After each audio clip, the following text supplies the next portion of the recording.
Studios, Box Production, Moise, Alfredo Mega Stereo.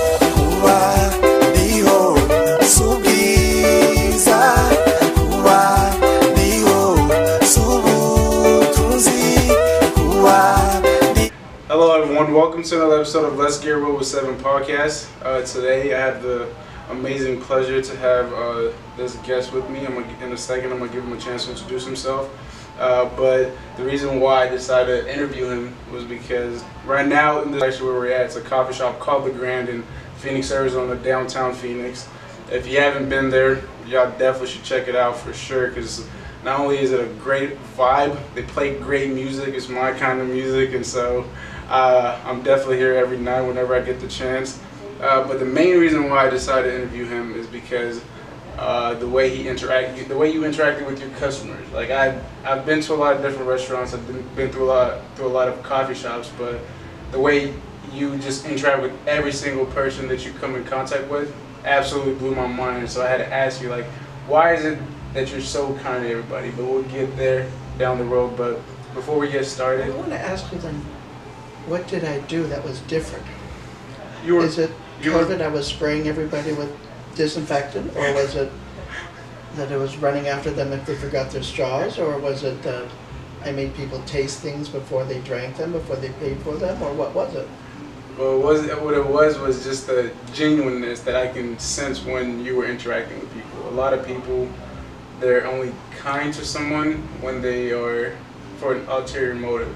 But I never sensed that with you, with whoever you interacted with. You never really had any favorites. Like the first night that you talked to me, I felt that. And you've never talked to me before. I had never met you, no. But still, you were still kind, and you treated me just like you were treating everybody else. And so for me, I was like, wow, that is absolutely incredible. So that was what stood out the most to me. But I want to give you this opportunity to kind of tell people, first of all, what is your name? Honestly, I don't even think we ever got to the name. Hi, Nicholas. Mussolini. Mussolini, nice to meet you. Nice to meet you. So go ahead, just tell people, where were you born? I was born in Toledo, Ohio. Yeah. Oddly enough, there were people downstairs tonight who were from Toledo, and they were talking on and on and on about Toledo, and I thought, that never happens. Is Toledo a small town, or is it a city? It's a city. Okay. It's northwestern Ohio. It's about an hour south of Detroit, 2 hours to the west of Cleveland. It's at the western end of Lake Erie. Okay. And it's industrial. They made brake lights and Libby glass, and DeVilbiss was there. It was a home of the best American brilliant cut glass the world has ever seen. It was amazing, and it's a beautiful place to be from. Right. Okay. It's a great place to raise children. Oh, nice. Okay, so in the middle, no. Okay. So first, how do you go from Toledo to Phoenix, Arizona? Like, what's Nicholas's life in between that? What are some of the ups and downs that you? Let's see. I left Toledo. I graduated, I had a master's degree in history. Okay. And there was really nothing for me there. Mm-hmm. I went to Atlanta and I worked at an architectural salvage auction. Mm-hmm. And I sold stained glass windows from Tiffany and giant, columns and the big Brunswick bars, and I sold Prince Michel of Bourbon Parma's Rolls Royce. Right. And just the most amazing things that everyone must have but doesn't need. Mm-hmm. And I went from the Great Gatsby auction house to an interior design firm and architectural accents, and I was there for years, and it was lovely. And things changed, and friends moved to Miami Beach and asked me to help them renovate a hotel. So I dropped everything in Atlanta on Christmas Eve and moved to Miami Beach to help build this hotel, the National, and I was there for 6 months. Learned about orchids and historic preservation, and a lot of Versace was still alive, and it was a whole different world. And then that ended. I went back to Atlanta. I worked for Architectural Accents, and my grandmother fell. And they had moved to Sun City in 1973. Okay.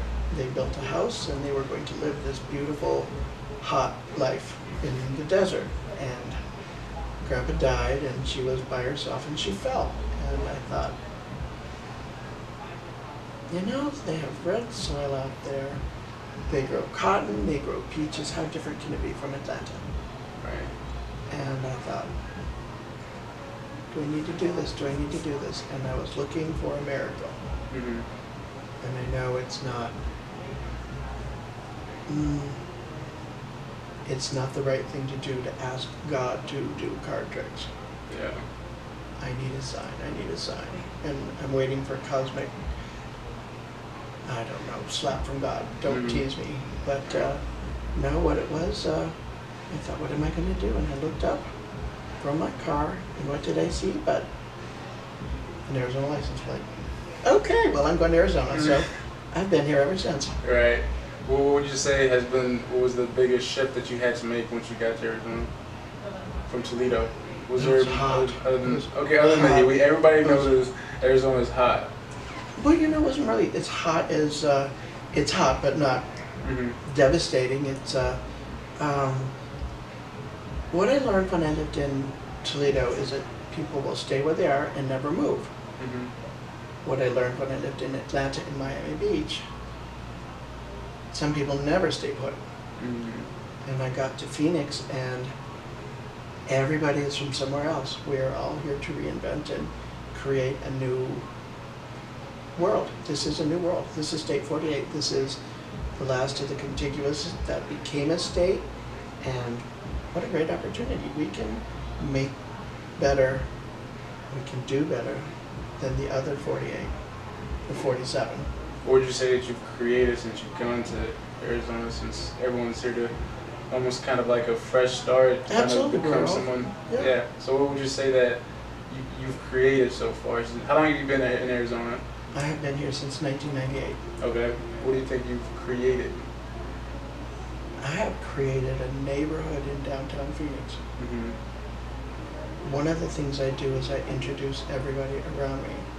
And if I don't remember people's names, I will have them all introduce themselves. Mm-hmm. In this little hidden room, Right. I will have 12 or 15 people, and I've gotten really good at remembering names, but they all come in at once, and then everybody introduce yourself, Right. meet somebody, talk to somebody. And I introduced a couple and they've gotten married. Mm-hmm. Wow. We have new friendships, people met and probably drank too much together and had a good time, and but I think that's why we're all here, is to create the best state in the union. Right. It sounds like you are very big on relationship, and I think like or communication in a sense, and just And community. Community. Why is that so important to you? Because we all go through life alone. Mm-hmm. We go through and we can be connected to everybody, but we go through life alone. Mm-hmm. But it is nice to go through life on your path and see smiling faces as opposed to blank faces. Mm-hmm. And if I smile at you, there's a good chance you'll smile at someone else, Okay. and that will continue. Mm-hmm.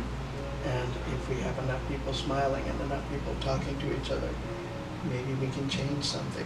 Right. Maybe we can cross some divides that seem so giant right now. I don't know if you've noticed, we have a couple right now. Yeah, just a few. That's Just a actually few, yeah. Okay. Well, that's a segue to my next question, because I think what I've kind of noticed is especially with the division that's occurring right now in our country and just all around the world, is that people aren't willing to sit down and have a conversation, right? Everybody's either on social media or on the internet, and it's almost like my way or no way. And it's almost like this, me and you being here together, surprisingly, it would be strange to some people, because I'm African American, and you're American, or you're white or whatever. So there's this division between black and white. There's this division between black and white, and But why does there have to be a division? So you answer that. Well, why do you think so? I don't think there should be. There's I no don't think reason so. to. No, and we have so many entanglements of the past that, as a matter of fact, we were just talking tonight about a romanticized version of the past and how we look at it as pretty. And to some, it is pretty. Some of the things that they did were pretty. A lot of how they lived was not pretty. Mm-hmm. And it's really... Would you care to elaborate on that? Because I'm not sure what you mean by that. Well, okay, if you wanted to live a 19th century life, you would be living a far different life than you are living now. For sure. And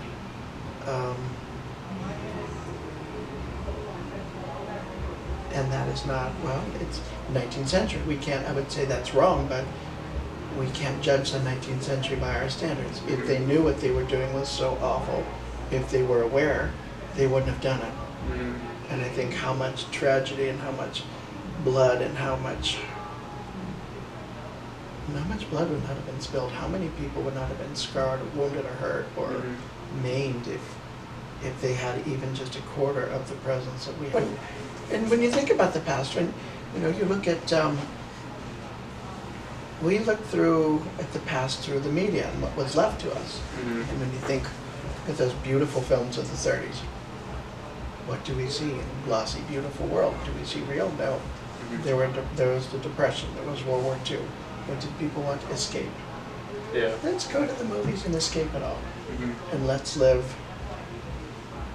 It's amazing. It is amazing. It's shocking to me that in my lifetime, things that never would have been imagined have happened. And then I think about what else can happen now too. It's how amazing, you know? If you think about it, we've gotten jaded because we are in a renaissance right now. We are in a renaissance. We've got, communications and medical advances. We've got eradication of diseases. We've got educational opportunities appearing out of nowhere. And we think back to, when I was in school, we didn't have calculators. Yeah. It's just amazing to think when we were all excited about putting somebody on the moon. And that's just since 1969. And I think, well, we put a man on the moon. Why couldn't we put a woman on the moon? Why can't we, it's when I see where we've gone, from where we've come, where can we go? And will we trip ourselves up, because that's what people do. We get so caught up in the moment, and we're social media, we're not talking. We're not talking to each other, we are communicating digitally. And if you are communicating digitally, you don't hear a voice, you don't hear nuances in syllables, you don't hear. Right. And if you don't read well, you're having a very hard time. Or if you don't spell correctly. Exactly. Well, you can hear that now too. Okay, so it's interesting because there's so much division that's happening right now, and again, we're talking about like if people could just sit down and have a genuine conversation, like just simply say, okay, I literally have no clue what you've been through or gone through, but let's sit down and let's both discuss it so I can be able to or try to sympathize with you, because I can never sit here and tell you like, hey man, like what you're feeling is wrong or what you're thinking about is absolutely wrong. No, I feel like I have no right to do that. But I think that's what people are doing in this moment is instead of sitting there like, okay, I've personally never been through it, I've never dealt with it, whatever is going on, but I'm not gonna take that away from what they're experiencing. From anybody else. And so I think that's the issue. But I think that's why I really wanted to interview you, because of that. Like I think you're surpassed everything. Like you don't really, whoever walks through that door, you're not thinking, you don't see, oh well, look at the way they're dressed and they must be this person, or look at the color of the skin, they must be. We can't. Well, you would think that's what you would see. That would be like the perfect world, right? That we can live, if everyone we had can create that. Okay, how do you create that? It starts one person at a time and one handshake at a time. Right. Wait, I have to pause him. I wasn't gonna do it. Okay, but can you?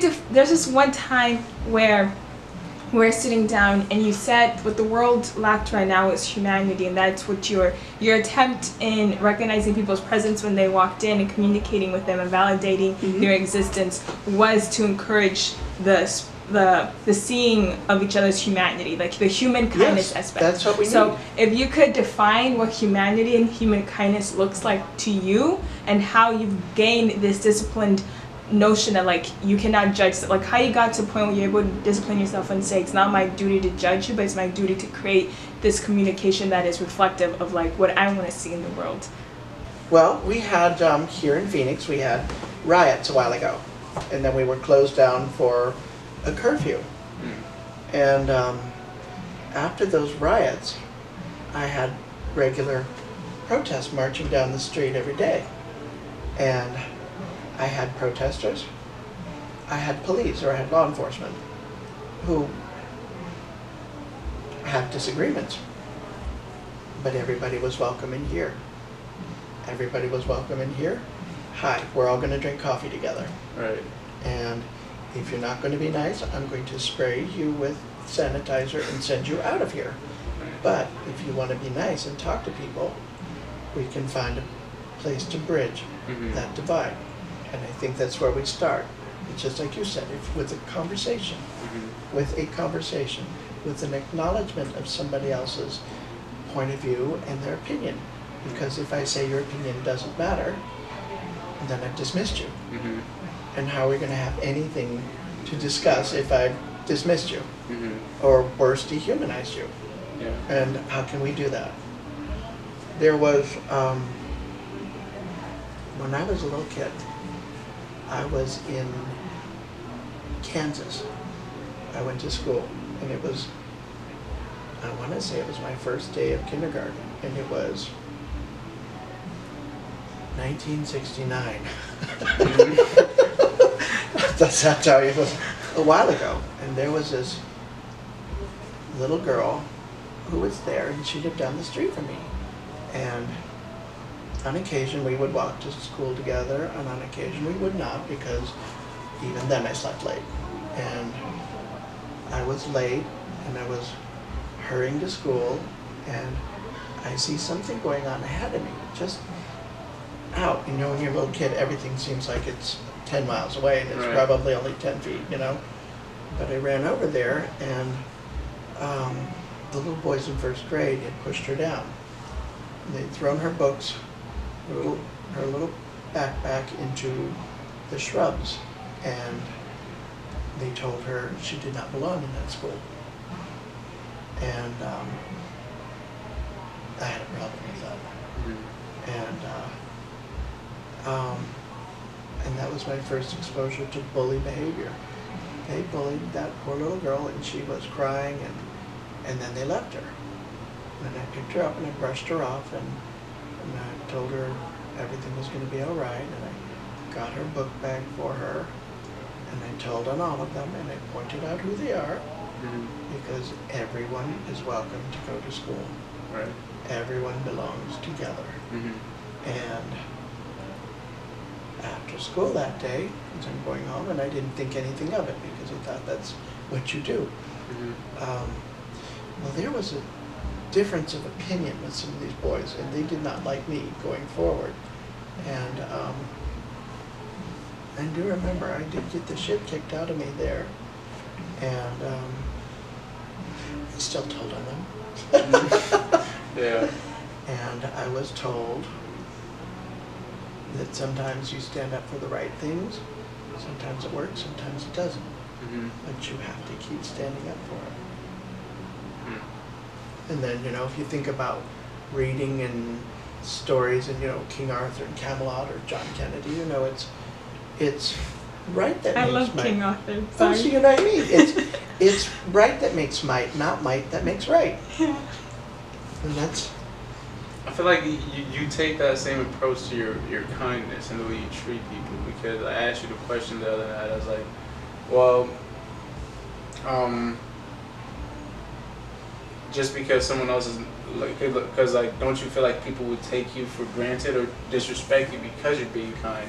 And you basically told me like, why does it matter? Like, you'd still be kind. Exactly, because if somebody is angry, they're going to be angry. Mm-hmm.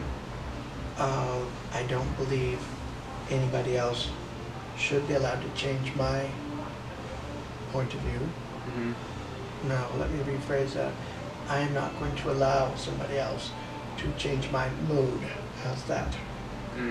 Points of view can be changed. We can grow into new perspectives. We can see things. Eyes can see fresh opportunities or horizons. But if somebody is angry and snarly and cranky, all I know is that they need a sandwich. They need a drink of water. They need something, but there's nothing that I can do for them. I can feed them and then send them on their way, but for the most part, no. If I'm kind to somebody and they don't respond or they don't accept it, that's on them. Right. Because no, we're gonna change the world one smile at a time. Okay, so but like you make it seem so like nonchalant, like people. This is just you're so that here's a circle where everybody's at. You're literally in the opposite circle. Like there's not very many people that have the same mentality as you. So I guess my question is, I'm in this whole entire journey of let's call it emotional intelligence, right? Because I think as humans we're all evolving every single day. Absolutely. Like every single day we grow, and so Right. in the sense of like, if someone says something disrespectful to me, I'm gonna feel some type of way. Like I'm gonna be hurt. But you make it seem like almost in a sense like you won't allow what they say like affect you. Like No. But as humans, like, is it so? How have you gotten to that point? I guess is my question. Is like, so what would your advice be to someone? Like how do you? Because you don't just come out the womb. Well, maybe you did, but like you don't just come out the womb not taking things to offense or whatever. I feel like this is something that you have to work towards. Well, I think so. That's. Do you remember that poster that said "Everything I Need to Know I Learned in Kindergarten"? I've never seen that poster. Oh, that's right. How old are you? I'm 24. Oh, child. Okay. There were these are in the '80s. It was a poster. It said, "Everything I Need to Know I Learned in Kindergarten." It was this wonderful self-help book in the mid '80s, and it was maybe the late '80s. I don't remember. But it said things like, "If you take something, put it back. You'll know where it is." Mm-hmm. And the one on the bottom read, "Sticks and stones may break my bones, but words can never hurt me." And I have been in a lot of awful situations with a lot of name calling and a lot of ugly and a lot of unkind. Mm-hmm. And I refuse to perpetuate that. Right. You can call me what you want, but it'll stop with me. I might look at you and think, I would expect you to have better vocabulary, but throw it out there. Right. It's not going to change who I am. It's not going to change where I'm going. Okay, so It's Ronald Reagan. It's Teflon back. Huh? I'm sorry, I'm not much of a reader like she is, so I can't really keep up with all Ronald that. Reagan was president in the 80s, and there were all these scandals around him because, well, there were financial scandals because some of the things he did were possibly not legal, moral. Well, I'm thinking more thought out. You know, if they'd have realized they were illegal, maybe they would not have done them. You know, they would have been maybe questionable, but illegal. Yeah. Right. So, it's such a harsh term, you know. It's just it's a very harsh Truth, but it's a harsh term. truth, but Yeah. it's. Yeah. I have a question. You said I know the saying sticks and stones may break my bones, but words. I think what you're describing to me is more of like, if I come to you and I say something offensive, you're not going to continue that cycle. You're not going to transfer and project that offensiveness into someone else, right? Like, No. I think that's different. I think words can still They can hurt you, but They you can make sting. the active decision into how you respond and how Exactly. you pass it forward. And I think that's different from the phrase, because I think that phrase itself perpetrates this idea that like I don't think you can entirely brush off. Maybe I just haven't evolved to that higher status of where I can just brush off things, but I do think that like I make and you make the active decision on how you pass that forward. So like someone can hurt you and you can say ouch, like I acknowledge that pain, but I'm gonna make a decision to not pass along that pain. Exactly. So I'm not gonna use my words to perpetrate this harm and continue this cycle, but instead I'm gonna transform that with resilience and make quote unquote art of it, out of it. Absolutely, yes. But that said, I had in this very secret private bar that never happened. There was a guy in here and he was using the wrong kind of language, and I said to him, sir, there are people present who do not know you, and you are going to upset them or embarrass them with your very colorful language. And he said, well, they have to deal with it then. And he's somebody I know and somebody I love, and I said, no, that's not acceptable. You cannot. No, these people are here. This is their first night. They don't know you. Don't drive people away because you want to have a little room to yourself. And he said, what? I said, lean forward. And I belted him. I smacked him right across the back of the head, like you would do a 6-year-old. And he stopped. Wow. He said, wow, he said, you gave me a cosmic bitch slap. And I said, I did. And you pushed me to it. I don't think that's a concept people learn.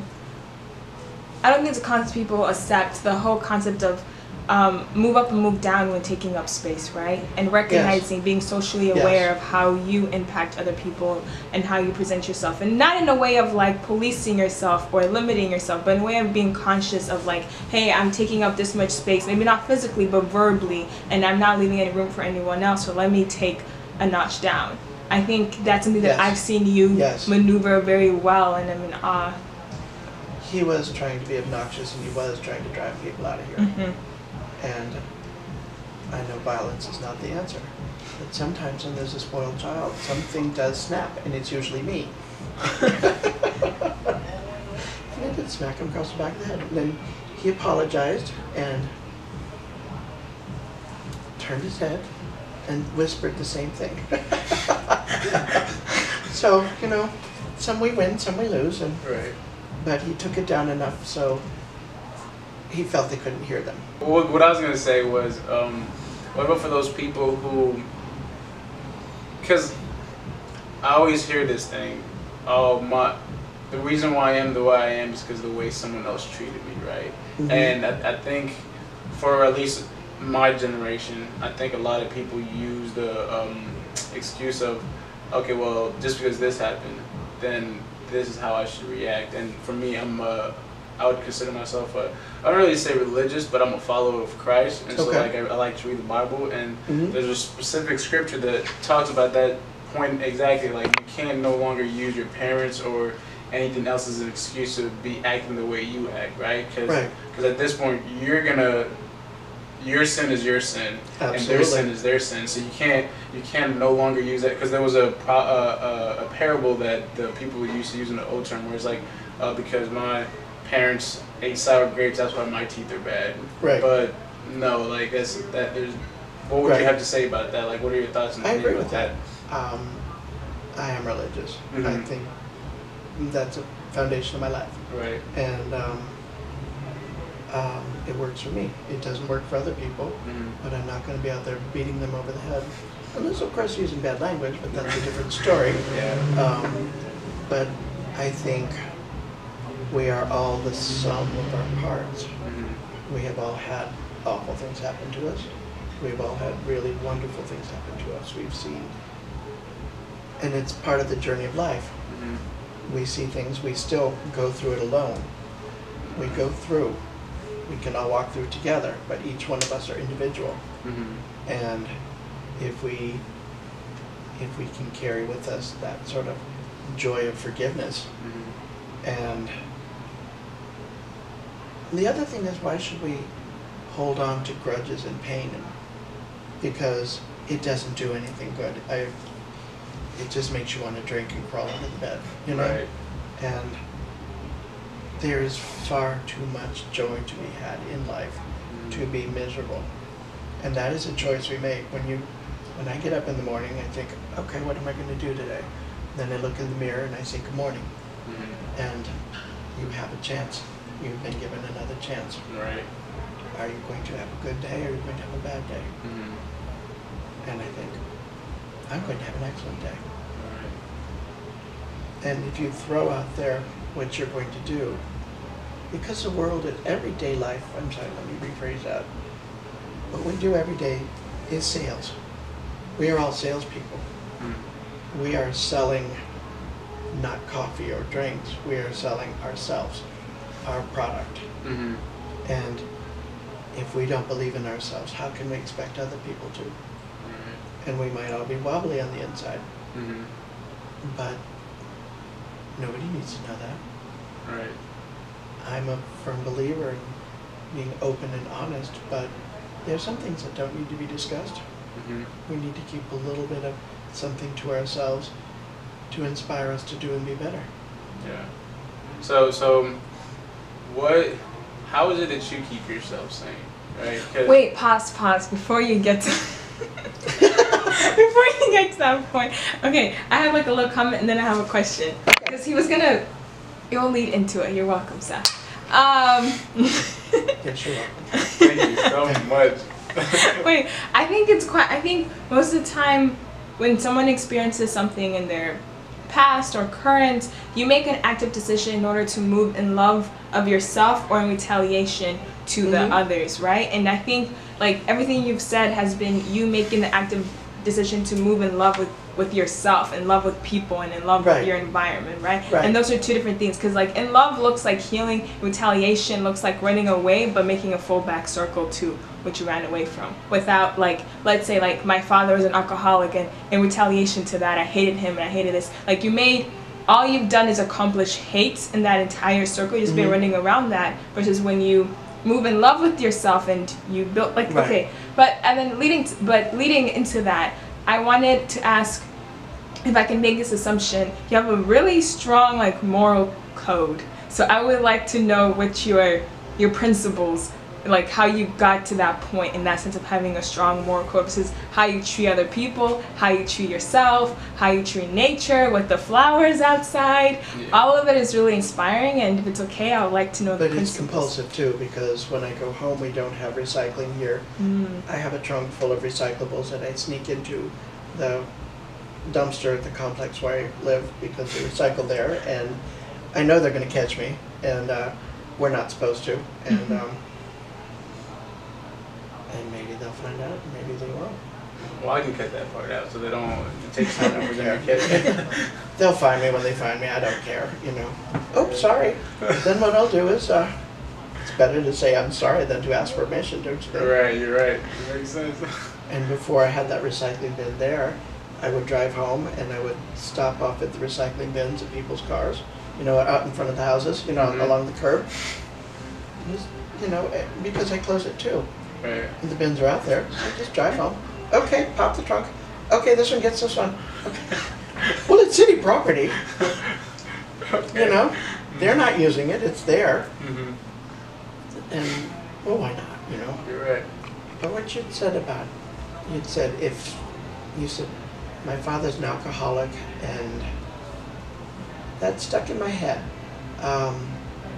Because that implies, I had this realization, and not that my father's an alcoholic. Did you ever read Mommy Dearest? No, I just started reading this year, so. Okay. We've got a lot. I'll get you a list. Thank you. There was a movie star in the 30s. Her name was Joan Crawford, and she was the movie star. And her daughter wrote a book called Mommy Dearest. And it was just a chronicle of the abuse that she received at the hands of her mother. And it was quite controversial because Joan Crawford had died. And there was a movie made, Mommy Dearest. And now people see Joan Crawford and they see her as this sort of alcoholic, sort of camp caricature of this awful woman who drank and beat her children. And that really stuck in my mind because I had relatives who were from that same vintage, from the 30s. They had been through the Depression, and they were very hardened people. They had struggled truly to survive. And you wonder what Joan Crawford has to do with all of this. We see pictures of her and we think Mommy Dearest. We don't think, oh, that's right, this is a lady with a 4th grade education who made millions of dollars and became, I think she's still listed as one of the greatest film stars of all time. Doesn't matter. She tried her best, and I think that's what, maybe that's what about the retaliation of coming back and hating people, or if you think somebody didn't love me enough, or somebody smothered me, or somebody wasn't there, it's not on them, it's on us. Because when children come into lives, they don't come with instruction manuals. And there are all sorts of books out there telling you how to raise your children, what to do and what not to do. And these people who had been through depression knew that what they were supposed to do is provide for them. They didn't know really too much about loving, because that was a concept when you were at the bottom of the food chain and you were struggling to stay alive. It's lunch, it's dinner, it's gosh, I have a blanket. I'm not going to get shot at home tonight. It's the basics, it's the very survival instinct. And as we have progressed as a society and as people, we forget that. That's right, these people had all these hardships. And these hardships from these people who had these children and went through all of that with them. They took care of everything, but they loved as much as they can. Some people need to be loved more. Some people are good with a hi, you're good. Some people need hugs and petting and hand-holding and everything. Some people don't. Some people can give it to their children. Some people can understand that. But I think when we realize that those people who hurt us, whether intentional or not, doesn't matter. Those people loved us as best they could. Right. And we can't judge them by our standards any more than we can judge the past by the standards of today. I have a, let me pause you there, because I think something that you said, like, I think I agree with to an extent, because the same way that you said I should not project my anger onto Seth, is the same way where I don't think if I was a mother I should project the trauma that I experienced to my child. So I get to make that active decision to stop that perpetration of hate or trauma. And like, but I do agree that most people love to the extent that they know how to. So if the love that I was taught involved verbal abuse, it's most likely, and I never learned, and I never broke that cycle, I never learned that I was in that cycle, it's most likely that I will also perpetrate that. And I will continue. I did not see it. But once you see it and once you're aware of it, that's when, like, that's where it gets tricky, where I think then it is okay to be like, that person actively hurts me. Because I think there's passive and there's active hurt. Absolutely. And like, and trauma is, I don't think someone's responsible for their trauma, but someone is responsible for how they project it onto someone else. Absolutely. Everybody has had awful things happen to them. But how we choose to respond to it, are we the sum of our pain, or can we handle our pain? That's the choice we make. Oh gosh, I hurt. Okay, well, take some aspirins and maybe a nap, or I'm not getting out of bed. I know some of those things we can't control. There's some poor people that I do know who are so upset by what's going on right now, they can't get out of bed. They are curled up in their bed and waiting to die. And I check in on them. Are you died yet? No? Do you want to come out now? Come on, come have some tea. And we have to keep trying, but at the same point, if we're not aware that there's something in us that is toxic, we will continue to perpetuate it. But once we can take a hard look and think, oh, that's not nice, we can get rid of it. The hard part is to find the balance and the courage to say, I don't need that. Because it's real easy to just say, all of my problems are because of that candle right there. Does that make sense? So what if someone truly feels that way? Like, what if they, because there are some of those people who just stick to that, like, oh, it was because of that, and so things can never change, like. I have a really close friend who was molested as a child, violently, and was treated by his family as damaged goods for the rest of his life. He's still alive and he's still sad. And I said to him, well, what happened to you is unconscionable, and if you want to talk about it, go ahead, talk about it. I'm thinking to myself, I don't want to know about it, but that's a different story. You need to talk it out, just start talking. But I said to him, do you want this event that happened to you when you were so young control you? Or do you want to say it happened? And then he started crying and fell apart and said, I can't let it go. And I said, well, if you can't let it go, you can't let it go. But I know if it happened to me, I would do everything I could to release it. Because, I can't even imagine having something that traumatizing, and, he was left, they're unconscious and bleeding and, close to death, and then treated like nothing ever happened. And he can't contain, he's gotten better, but I look at that and I think, how can I help him? How can he help himself? How can I help him to see the things he needs to make better in his life? But then is it for me to tell him what's not right in his life? Because if he's comfortable with it, more power to him.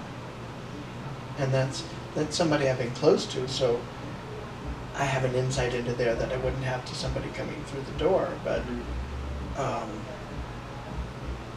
it's one of those things that sticks in the back of my mind, and I think, well, how can I reach somebody? How can I help somebody?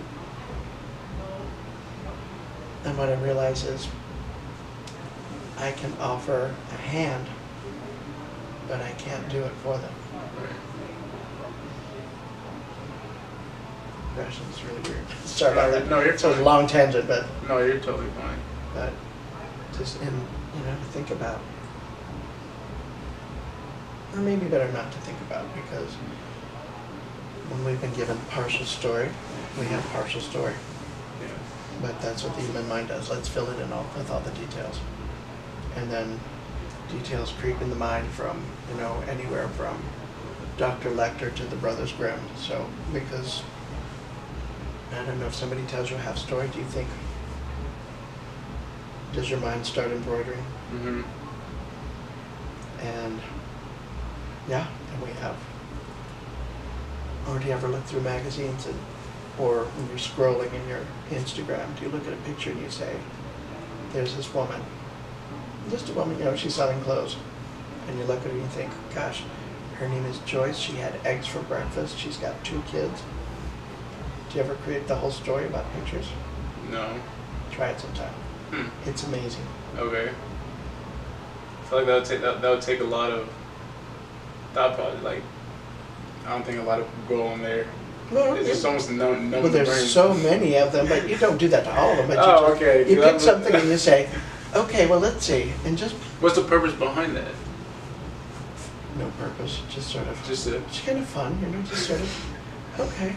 Don't you ever do that when you're driving down the road and you see people walking and there's a lady with the stroller and you think, that's Emily and her baby, and there is the baby in the stroller. It's not a baby, it's a dog named Troy, and the spoiled dog, and he eats carrots, and you never do that. No. He's weird. I'm weird. I do that. Or like if I stick a car and I'm like, in that car there's this they're heading back from the supermarket Yes, and they're going, yes. I'm like, that person went to University of South Carolina and majored in journalism. It's fun.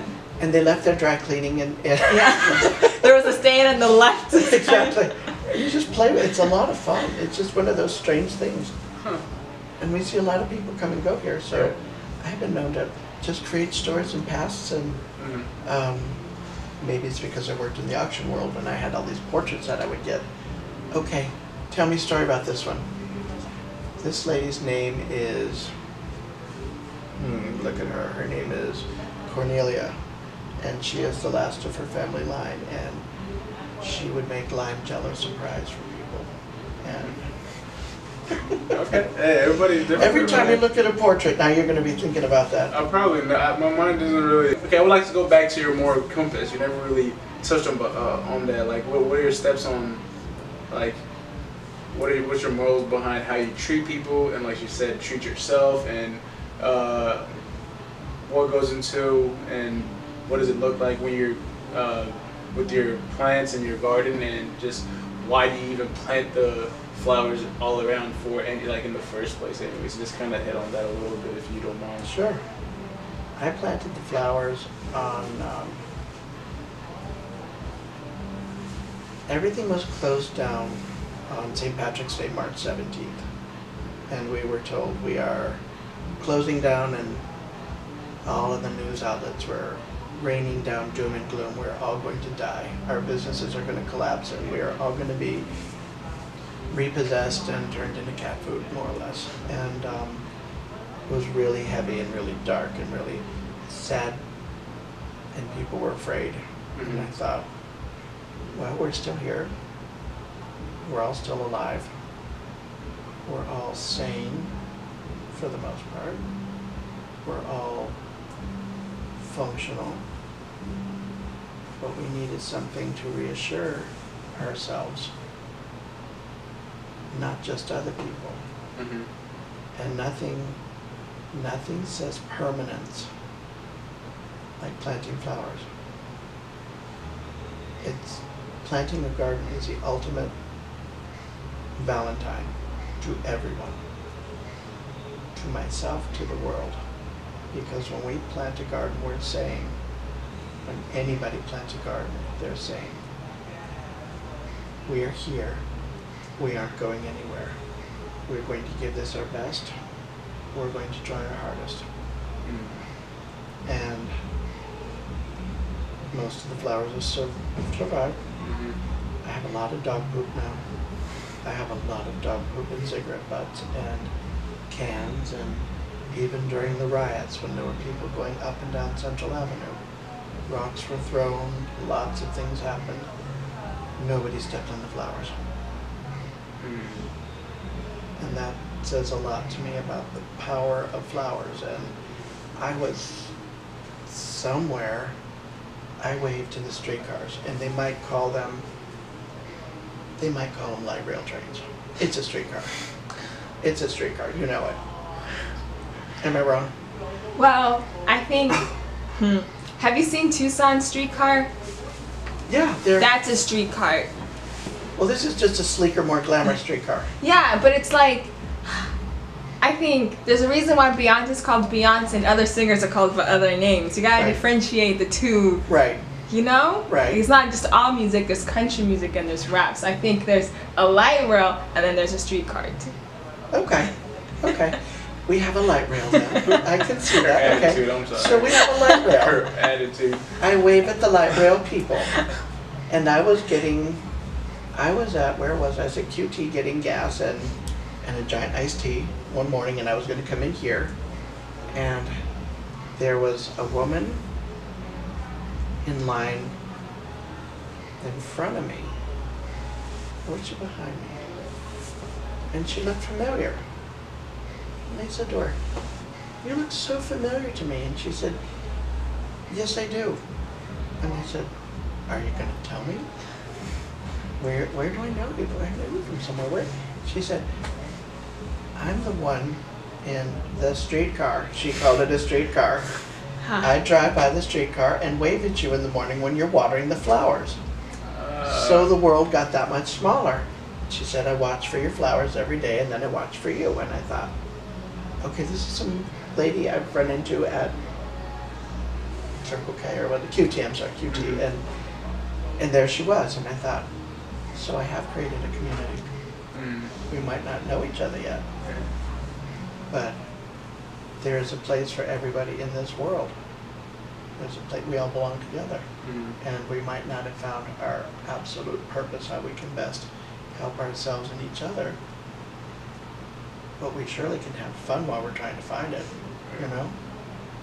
And just, you know, that's, I don't know, that's it about the flowers to me, you know, just, you know, I know it's silly. No, It's very silly, it's very superficial. Well, you might and think it's it, very, but, like that woman, you didn't Yeah. think that, but no, it's a yeah. small thing, so.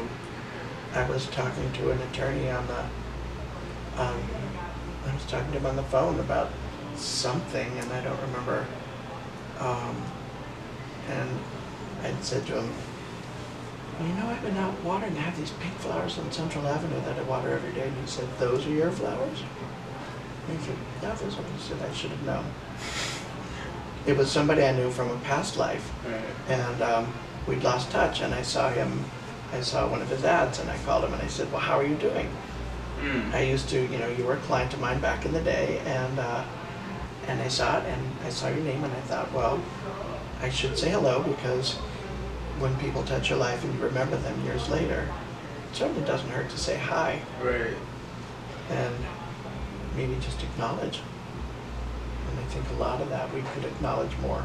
Right. That's actually very powerful. Like, it seems like such a small act, but just to go out of your way to see a poster, you didn't have to, like, he probably wasn't even thinking about it either, but just a small act. Well, it seems like a small act, but in the bigger picture, it's so much bigger than a lot of people take. Like, I think people just take that for granted. And I think, like you're saying, I think it should happen more often. Absolutely. And I think, yeah, I think for me, it's interesting because like when you're talking about the flowers, you're saying it's silly and small, but honestly, I think it's the small things that I think make the biggest difference. Like even in let's use relationships as an example. Like I can sit here and buy my girlfriend all like the fanciest things in the entire world, like. But if I don't sit there and try to get to know her for who she is, those fancy things literally don't matter to her. It's winter Because we're not dress, connecting. right. So the small times where you sit down and say, hey honey, like how are you doing? Like Right. what's going on in your life? It looks small, but in the bigger picture, it means so much more than we even can Absolutely. imagine. So it's interesting, but But it's also a generation of something else. If we have silly little flowers on Central Avenue, people talk about them. right. There's something, then we all have something to talk about. Mhm. We start with something other than, wow, it's hot. Right. Yeah.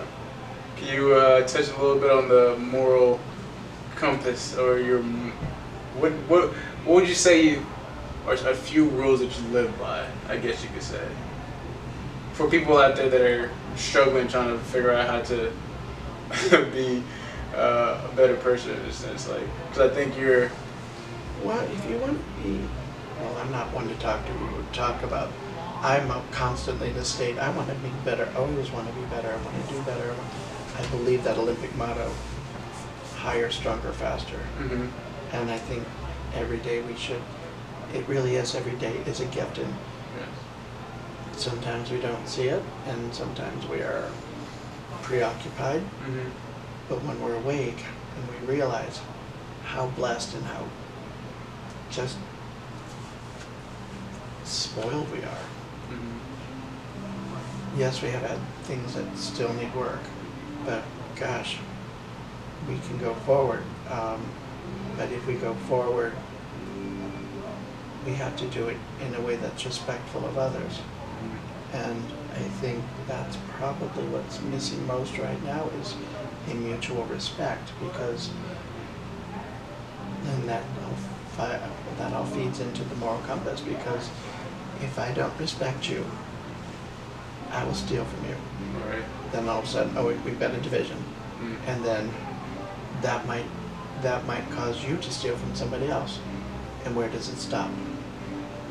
But if we see something, if I see you drop that $20 bill, I can keep it. You'll never know. Right. Till you go to spend it, then where is it? But I will know. And can I really live with that? But I guess it boils down to what can we live with? What can we do and live with? I was raised with a very strict, it is black, it is white. We do this, we do not do this. If we cross that line, we have to answer for it. We have to say, yes, I stole that, or I broke that, or yes, I did that. Do you still have that mentality of everything is only black and white?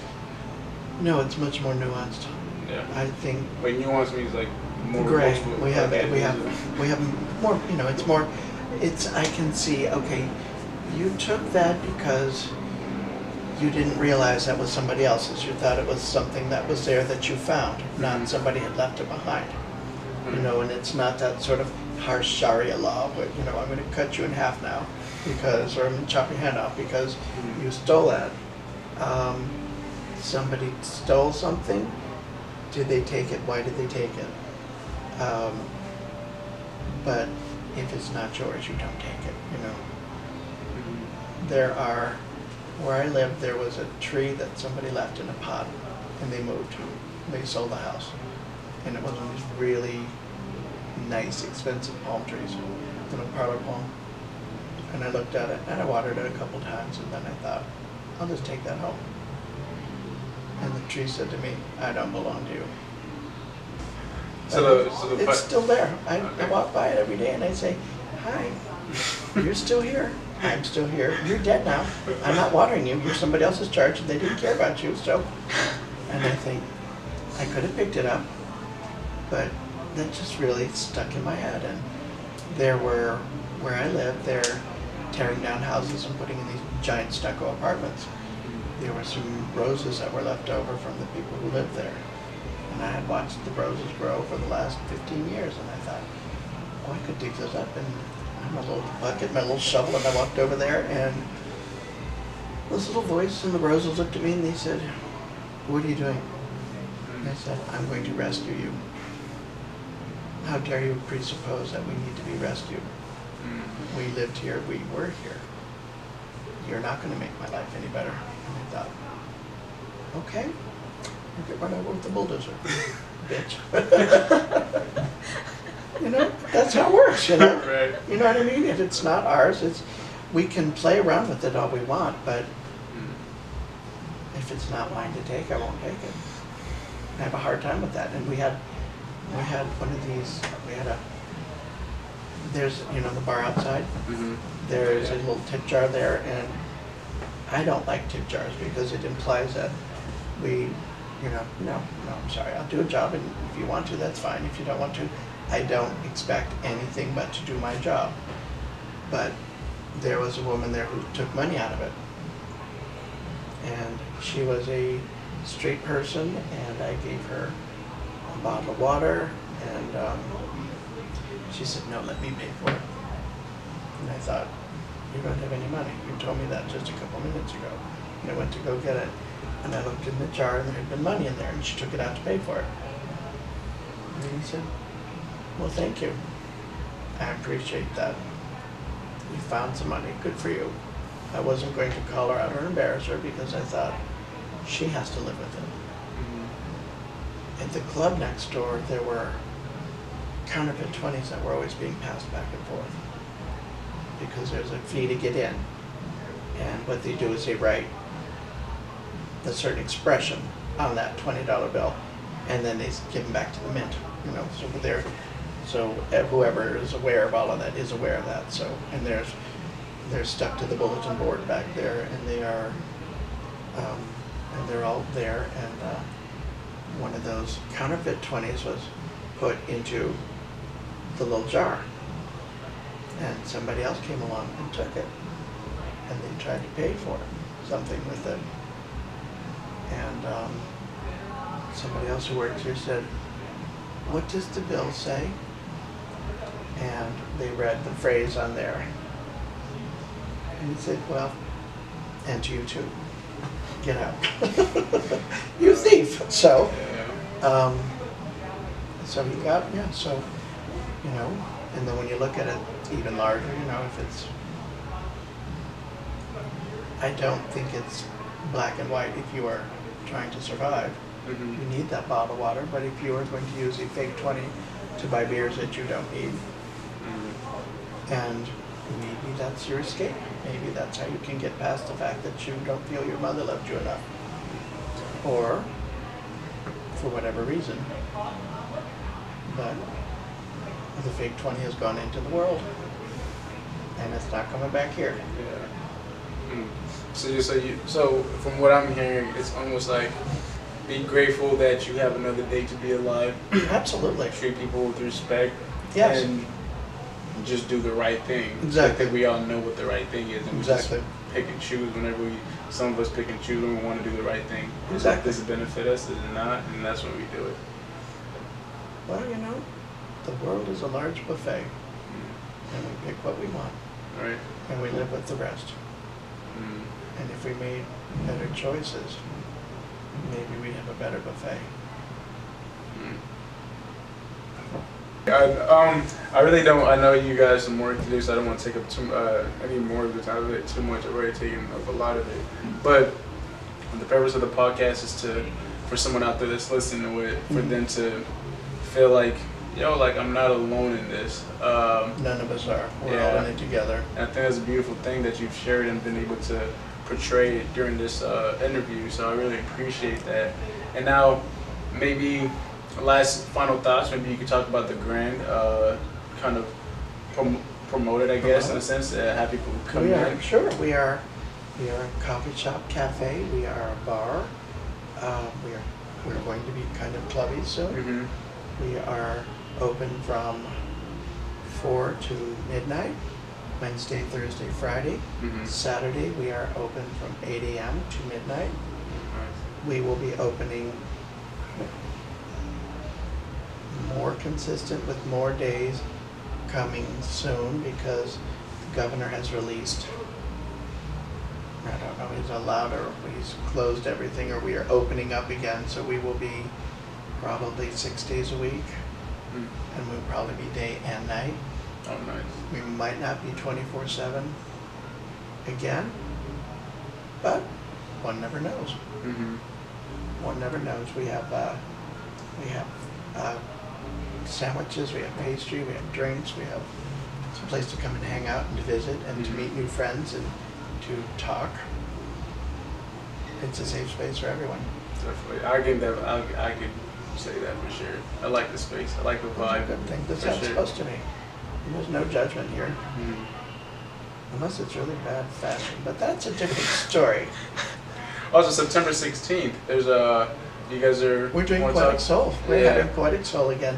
We had Poetic Soul once a month in the past, and that stopped when everything was quarantined. And Poetic Soul will start up again on the 16th. We had one outside during the pandemic, and I guess we're still in the pandemic, but during that sort of relaxed interim period, Mm-hmm. we had a Poetic Soul, and they're so much fun. Yeah. Yeah. Okay. So, final thoughts for the audience. What would be some advice, motivation, I guess, if you want to call it that, something inspirational to leave the audience with? What's something that you can think of? I'll pass on what just I saw not too long ago. Brad Pitt won an Academy Award for something, and he said as he's leaving, if you see somebody out there who looks like they need a kind word, share it with them. And I thought, that's how it works. Maybe we can change the world. Maybe. Yeah. We'll see.